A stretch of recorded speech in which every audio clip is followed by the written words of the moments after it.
Kidlat News Updates. Mga balita ngayon, hazing charges sa mga sangkot sa kaso ng dalawang pumanaw na Ateneo athletes inirekomenda ng PNP-CIDG. Ateneo de Manila University President Father Roberto Bobby Yap humarap sa NBI. Air at Ground Forces ng Pilipinas, Estados Unidos at Japan hinasa sa pinagsanib na operasyon. Mga Pilipinong marino pinarangalan ng Marina, 2,000 na mga trabaho inalok sa job fair.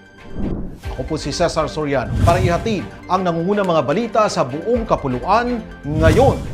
Inihain ng Philippine National Police Criminal Investigation and Detection Group o PNP-CIDG sa Department of Justice o DOJ ang rekomendasyon na sampahan ng kasong paglabag sa Anti-Hazing Act si dating Ateneo Blue Eagles head coach Tab Baldwin at 10 iba pa kaugnay ng pagkamatay ni Rene Batermonia at Chukwemeka Divine Adili. Ayon kay Interior Secretary John Vic Remulla sa press briefing kaninang umaga, June 26, Biyernes, tinukoy ng mga investigador ang mga individual na umano'y nagplano at lumahok sa team building activity sa Dipakulaw, Aurora na ngayon ay sinusuring mabuti ng DOJ para sa posibleng pagsasampa ng kaso.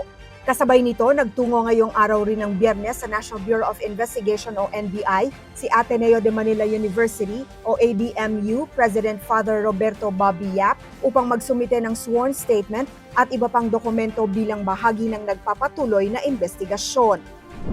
Precision airstrikes, live fire assaults at coordinated ground maneuvers ang tampok sa magkakaugnay na combat exercises ng Philippine Marine Corps at mga kaalyadong puwersa sa ilalim ng Exercise Kamandag 10-2026 sa Tarlac at Ilocos Norte. Kabilang dito ang Close Air Support Exercise o CASEX, Combined Arms Live Fire and Maneuver Exercise at Airfield Seizure Rehearsal na sumubok sa Precision Air Support, mabilis na deployment ng mga tropa, pagkuha ng strategic airfield at koordinadong pag-atake sa simulated enemy positions.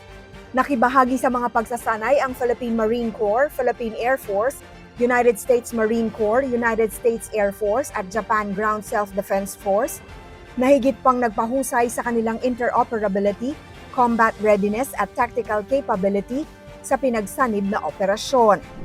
Pinarangalan ng Maritime Industry Authority o Marina at Department of Migrant Workers o DMW ang mga Pilipinong marino sa pagdiriwang ng Day of the Filipino Seafarer 2026 noong June 25, Huwebes, kasabay ng paglulunsad ng mga programang magpapalakas sa kanilang kapakanan at oportunidad sa trabaho.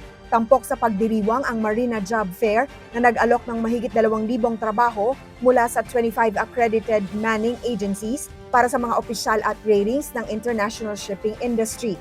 Lumagda rin ng DMW at Marino.ph sa isang Memorandum of Understanding upang palawakin ang information sharing, welfare monitoring, mental health support at emergency coordination para sa mga Pilipinong marino sa buong mundo.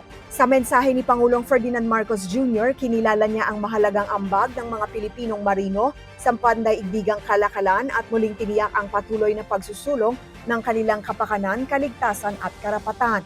We honor your service, recognize your sacrifices, and express our gratitude for all that you do for our country.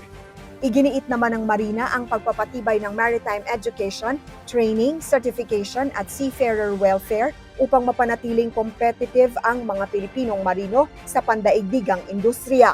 Para sa Kidlat News Channel, ako si Rosalyn Sinchonco, nag-uulat. Ako po si Cesar Soriano, kasama nyo sa bawat pagputo ng balita.